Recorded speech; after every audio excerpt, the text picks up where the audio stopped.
Gabriela Fernandes, tô aqui pra gravar mais um vídeo pra vocês. E hoje eu vou falar sobre transtorno de ansiedade generalizada. Eu vou falar o que eu passei.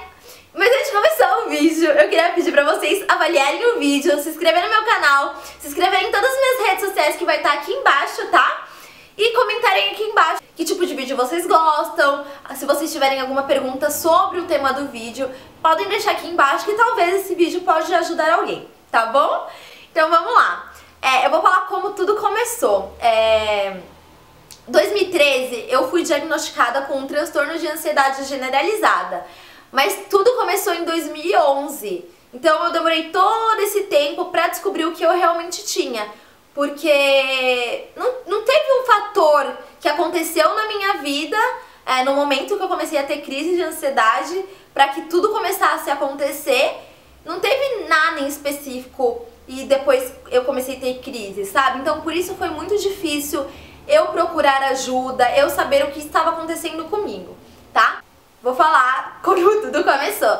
Eu não lembro da minha primeira crise, mas eu lembro das minhas crises no colégio. Eu tava no último ano do ensino médio, em 2011, tava no terceiro ano, e eu comecei a passar muito mal, comecei a ter crise, tipo, frequente, sabe? Meu coração acelerava, minha mão suava, eu tinha vontade de vomitar, tinha dor de barriga, eu tinha a sensação, por mais que meu coração acelerasse muito, eu tinha a sensação que eu ia desmaiar. Era uma sensação de morte mesmo. É muito louco falar isso porque não dá pra explicar. Só quem teve, quem já sentiu tudo isso na pele sabe o que eu tô falando. Tá, eu comecei a ter crise na escola. Eu tinha umas crises fracas ainda. Meu coração acelerava, suava minha mão, me dava vontade de vomitar, mas eu conseguia me controlar. Eu conseguia me controlar assim, mais ou menos, né, gente? Então, na escola, eu fugia da escola. Tinha a parte da quadra, falava, gente, tô passando mal, vou pra casa. E tinha a parte da quadra, quando tava tendo aula lá, a quadra ficava aberta, eu saía na quadra, pulava o muro da quadra e pulava o muro da escola. Crianças, não façam isso, não é legal, mas eu fugia quase todos os dias da escola. Porque às vezes tinha aula vaga, a gente não tinha autonomia de ir embora, porque a gente era menor de idade. Então eu já sabia os esquemas pra fugir. Então eu começava a passar mal, eu ia embora. E só de saber que eu estava indo embora pra minha casa, eu já me acalmava, já aliviava os sintomas, porque só em casa eu me sentia bem. Teve um dia que tive uma crise tão forte na escola e eu falei, eu vou fugir, mas a quadra estava fechada. Eu falei, meu Deus, vou ter que fugir pela secretaria. Mas eu falei, melhor não. Fiquei com medo de fugir sozinha, porque quando a gente fugia pela secretaria, a gente fugia em bonde. E não ia dar pra fazer isso. Porque sozinha não dá, eu tinha medo, né, gente? Não é assim, vida louca também. Era mais ou menos. Aí eu chamei a inspetora, falei, tô passando muito mal, só em casa eu melhoro, tá acontecendo isso comigo, eu não sei o que eu tenho, e eu tô tendo isso direto. Deixa eu ir embora, por favor. Ela falou assim, eu não posso te liberar assim, porque você é menor de idade. Ela me explicou. Falei, mas por favor, deixa a quadra aberta, então, só pra facilitar minha fugida aqui. Ela falou assim, é a primeira e última vez que eu faço isso, viu, menina? Eu falei, tá bom, mas obrigada. Ela foi lá, abriu, falou, finge que eu não vi, finge que não fui eu, vai embora e nem olha pra trás. Eu falei, tá bom. Peguei, fugi da escola, ela abriu, pulei. Gente, você não tá entendendo, meu joelho é zoado até hoje pelas fugidas da escola, porque o muro da quadra era baixinho, mas o muro da escola era alto, eu sou baixinha. Então minhas calças, da escola eram quase todas rasgadas no joelho. Acho que foi assim que começou a moda da calça rasgada. Era rasgada no joelho, meu joelho é todo zoado, gente, todo zoado. Mas enfim, minhas crises, fui pra casa, em casa passava. Até um outro dia eu tive uma crise muito forte, a mesma coisa, quadra fechada, eu fui falar pra inspetora o que estava acontecendo, ela falou assim, eu não vou deixar você fugir, porque vai virar rotina. Tá bom. Ela, vamos falar com a diretora, mas eu passei muito mal, vomitei, nossa, eu entrei literalmente em pânico esse dia. E ela falou, aí eu conversei com a diretora, falei o que estava acontecendo, e ela falou assim, vamos pro médico? Eu falei, vamos, demorou, bora, partiu o médico. Mesmo sabendo que eu tava aqui, meu coração acelerado, sensação de morte, tortura. E fui pro médico com a diretora, expliquei os sintomas que eu tava sentindo, a médica falou que eu tava nervosa, que não sei o que. E mandou fazer exame de sangue, meus exames, ó, perfeito, topíssima, saúde impecável. E eu comecei a me desesperar, falei assim, não é possível, deve ser coisa da minha cabeça, porque minhas amigas ficavam falando, Gabriela, para de ser louca, isso é coisa da sua cabeça, para de ter você ser cheia de frescura, que não sei o que, não sei o que lá. E começou a entrar na minha cabeça, porque eu fazia exame e tava tudo, ó, perfeito. Eu falei assim, meu Deus, tô ficando louca. Minhas amigas têm razão, eu tô ficando louca. Eu não sabia o que tava acontecendo comigo. Minha saúde perfeita, meus exames dava tudo ok, tudo certo. Eu comecei a alimentar isso, que eu tava ficando louca.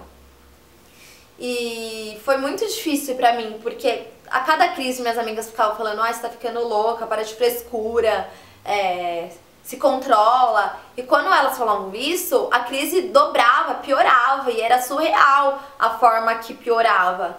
E eu falava, tá bom, vou fugir, e pá, ia pra casa, ficava de boas.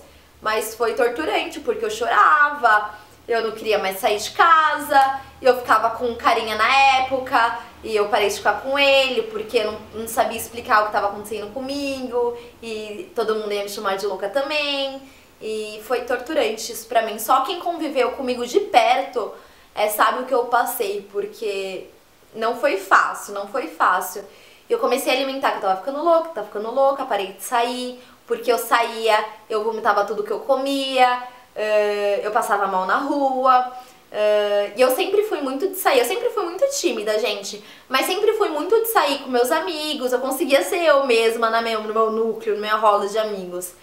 Então eu passava muito mal, eu ficava pensando, tipo, se em casa eu não passo mal, eu vou ficar em casa, eu vou parar de sair, vou parar de viver, vou parar de fazer as coisas que eu faço normal. Então parei de ir pra reta, porque todo mundo, eu morava na praia, todo mundo saía pra reta do McDonald's, ou pra reta de casa, ou pro Canhão. E todo mundo ficava conversando, socializando e tal, e eu parei de fazer isso porque não fazia tanto sentido pra mim eu sair de casa pra passar mal. E eu passava mal, emagreci 8 quilos em um mês, gente. Eu sempre fui muito magra e naquela época eu fiquei, tipo, literalmente anoréxica. Eu não tinha vontade de fazer nada, porque se eu saía, eu passava mal. Então eu fiquei, qual a lógica de eu sair de casa? Só ia pra escola, com a rotina de fugir da escola, ralar todo o joelho. Mas enfim, eu falei, acho que é o ambiente. Me formei no colégio, vim morar em São Paulo pra fazer faculdade. Eu falei, caralho, é o ambiente. Fiquei um mês em São Paulo sem passar mal. Foi meu auge. Eu falei, caralho, nem acredito, parei de passar mal. Aí que eu tava enganada. Comecei a ir pra faculdade, comecei a pegar metrô todo dia e adivinha? Comecei a passar mal todos os dias de novo. E eu acho que o que me salvou, acho que pra ficar saudável, é porque a única refeição que eu não passava mal era o meu almoço. Então eu comia muito no almoço, porque eu sabia que eu ia passar mal se eu saísse de casa. Comecei a fazer faculdade, comecei a passar muito mal na faculdade. Eu fiz um semestre e meio, ou seja, foi quase um ano inteiro, todos os dias passando mal, indo pra faculdade. Então já era uma rotina que eu tinha de passar mal, sabe? Então eu saía daqui do metrô Parada Inglesa, moro perto do metrô, chegava na Paraíso, tinha um banheiro lá no metrô, vomitava tudo que eu tinha pra vomitar, que às vezes não tinha nada pra vomitar, mas aqui ó, forçava, saía até minhas entranhas, malemar, e eu vomitava, eu falava, vou pra faculdade, pá. Então eu não comia quase nada na faculdade, o que eu comia na faculdade era um suco de maracujá pra tentar me acalmar, que acalmava um pouquinho, mas ajudava. E quando eu passava mal no meio da aula, eu ia pro terraço chorar, porque não tinha mais, eu não tinha o que fazer. E foi um ano assim, ó, descendo a ladeira de casa, descendo aqui a rua de casa pro metrô e chorando, implorando pra Deus, sabe? Pra tentar entender o que tava acontecendo comigo, pra tentar entender, sabe? Eu falava, Deus, por favor, tira isso de mim, eu só quero conseguir viver um dia normal. Porque eu não tava vivendo normal, eu não tava sendo uma pessoa normal. Eu falava, meu Deus, pelo amor de Deus, deixa eu viver normal. Eu chorava, eu suplicava pra Deus. Foi aí que eu perdi a fé em Deus, porque um ano orando, com todas as minhas forças, eu pedia de coração, eu chorava. Eu saía de casa, porque era uma tortura sair de casa pra mim, eu chorava no caminho do metrô. E eu já chegava no metrô com cara vermelha. E o metrô lotado, acho que todo mundo via que eu tava sofrendo. E eu implorava pra Deus pra que tudo isso passasse. Aí eu perdi minha fé em Deus, parei de acreditar em Deus. Foi difícil porque eu sempre tive muita fé. Eu tenho até uma tatuagem que eu tatuei bem antes disso tudo acontecer, escrito fé na perna. E eu falei, meu Deus, perdi minha fé e nada fazia mais sentido. Eu não queria mais viver, eu não queria nem sair de casa. Mas como eu ia contar isso pra minha família? Não dava pra contar isso pra minha família, porque eu sempre tinha um histórico de Gabriela não gosta de fazer nada, a Gabriela é louca, a Gabriela é impulsiva, a Gabriela é isso, a Gabriela é aquilo. Então como você vai falar pra sua família que você tá passando mal, sendo que ninguém é compreensivo com você? Eu já não tinha mais forças pra nada. Eu falei, meu, vou trancar minha faculdade. Mas eu não queria voltar pra praia, porque é como se eu estivesse dando 2 passos pra trás. Eu falei, eu não vou voltar pra praia, eu vou continuar aqui em São Paulo. Isso daqui não sou eu não tava me reconhecendo, não era eu. Porque eu sempre fui cheia de vida, sabe? E do nada você não ter vontade de fazer nada, não ter vontade de sair. Porque se você sair, você vai passar mal. Então, pra mim, eu não via mais graça em fazer as coisas. Aqui eu tranquei minha faculdade, comecei a trabalhar no buffet, tem até a história do buffet. Se eu passasse mal, eu ia passar, né? Eu comecei a me acostumar com a situação, comecei a falar, meu, vou fazer o quê? Não tenho o que fazer, não sei o que eu tenho, então não tenho o que fazer. Eu procurava todos os dias na internet, eu tenho sintoma disso, e cada dia aparecia uma coisa. Quando foi em 2013, eu voltei pra praia pra morar com a minha mãe e meus amigos me chamavam pra ir pra praia. E esses meus amigos fumavam maconha, mas eu não fumava. Eu tinha fumado uma vez pra experimentar, não gostei, odiei a brisa da maconha, falei, nunca mais vou fumar isso na minha vida. Mas ok, nunca mais fumei. Primeira vez que fumei foi com 15 anos, fumei maconha depois com 19. Eles nunca me ofereceram, antes que vocês julguem eles como um mau caminho, eles nunca me ofereceram, eu que pedi. Porque uma vez eu tinha lido um artigo que maconha, sei lá, parava de vomitar, nem sei onde eu li isso. Aí eu falei, quer saber? Eu vou fazer uma experiência, eu vou fumar maconha. E se eles me chamaram pra ir pra praia com eles, eu falei assim, eu quero fumar. Eles ainda ficaram assustados, tipo, você tem certeza que você quer fumar maconha? Aí eu falei, eu quero. Aí eles falaram, não, tá bom, se você quer, é uma escolha sua, você fuma. Peguei e fumei, nisso que eu fumei, a gente foi comer. Gente, eu não comia fora, eu não comia porque eu passava mal. E adivinha, eu comi 3 lanches da Érica. Gente, 3 lanches, comi e não passei mal. Minha primeira experiência, tipo, eu vou fazer minha experiência pra ver se eu paro de passar mal. O que aconteceu? Não passei mal, gente, comi 3 lanches e não vomitei. Então pra mim, eu falei, caralho, eu vou fumar todo dia. E eu comecei a sair com eles todo dia pra fumar e comer.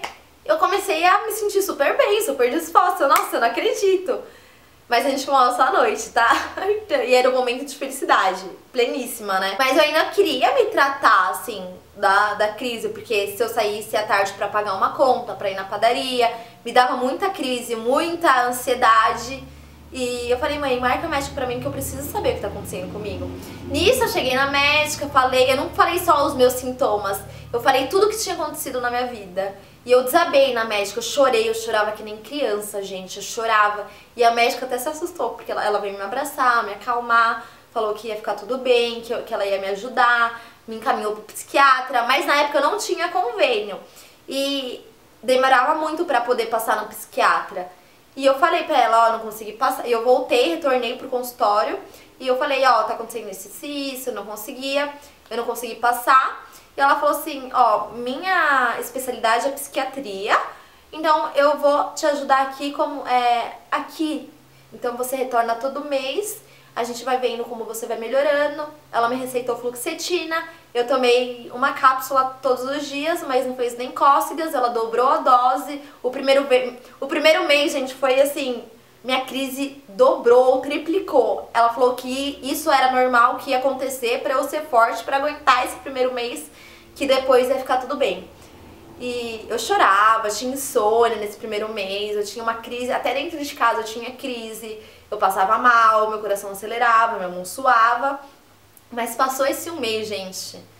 Eis que o milagre da fluoxetina entrou aqui, na minha cabeça, no meu sistema nervoso, no meu corpício.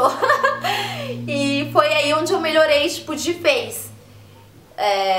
melhorei de vez, fiquei tomando fluoxetina, era pílula da felicidade, eu conseguia fazer tudo que eu não conseguia mais fazer, eu conseguia sair de casa, me comunicar com as pessoas, eu conseguia sair pro rolê, eu conseguia fazer tudo, eu me sentia disposta, eu me sentia feliz, eu sentia vontade de viver, eu não me sentia mais triste. Isso foi surreal pra mim, foi como um passe de mágica, a pílula da felicidade, como chamam fluoxetina, realmente foi a pílula da felicidade pra mim. E eu mudei pra São Paulo, voltei a fazer o meu curso de fotografia, fiquei bem, mas eu comecei a sair muito e querer beber. E não podia beber com fluoxetina. Foi aí onde eu cortei meus remédios, parei de tomar remédio todos os dias e comecei a beber. Mas eu nunca voltei a ter crise todos os dias. Quando eu parei, eu tive uma crise ou outra ali, quando eu ia pros rolês, mas melhorei 98%. Espero que esse vídeo tenha ajudado alguém. É bom vocês sempre procurar um profissional que te oriente, que te receite, porque o remédio, muita gente fala, você é nova demais pra tomar esses remédios, mas foi o que melhorou, o que fez eu voltar a querer viver, a querer, sabe, sair, a sentir sede de vida, e coisa que eu não tinha mais. Deu tudo certo, eu parei de tomar remédio porque eu também achava que eu era nova demais pra tomar, mas se acaso eu sentir vontade e necessidade de voltar a tomar, eu vou tomar, porque não é brincadeira, gente, é doença de verdade, são substâncias que tá em falta no seu corpo. Ela me explicou tudo o que estava acontecendo comigo.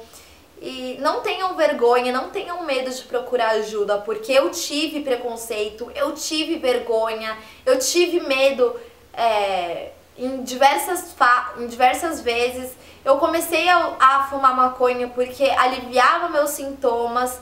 Eu parei de acreditar em Deus porque eu suplicava para Deus me ajudar e nada acontecia, eu não saía do lugar. Eu sentia vontade de me matar, mas eu nunca tive coragem. Eu tinha pensamentos suicidas de verdade, gente, não é brincadeira, não é frescura, são coisas que acontecem. Infelizmente eu não tive um fator determinante para que tudo isso acontecesse comigo, infelizmente aconteceu, eu não tive escolha. Eu perguntava todo dia para Deus, por que comigo? Por que isso tá acontecendo? Eu só queria viver normal, ser uma pessoa normal, não que eu seja normal, mas eu não estava conseguindo viver, fazer minhas tarefas diárias, viver normalmente. Infelizmente aconteceu, eu não tinha como fugir, eu não tinha controle do meu próprio corpo, sabe? Mas é isso, espero que vocês tenham gostado do vídeo. Não se esqueçam de se inscrever no canal, deixar gostei, se inscrever em todas as minhas redes sociais que tá aqui embaixo. E é isso, pessoal, qualquer dúvida me comentem aqui embaixo que eu respondo em outro vídeo, tá? Um beijo e até o próximo vídeo.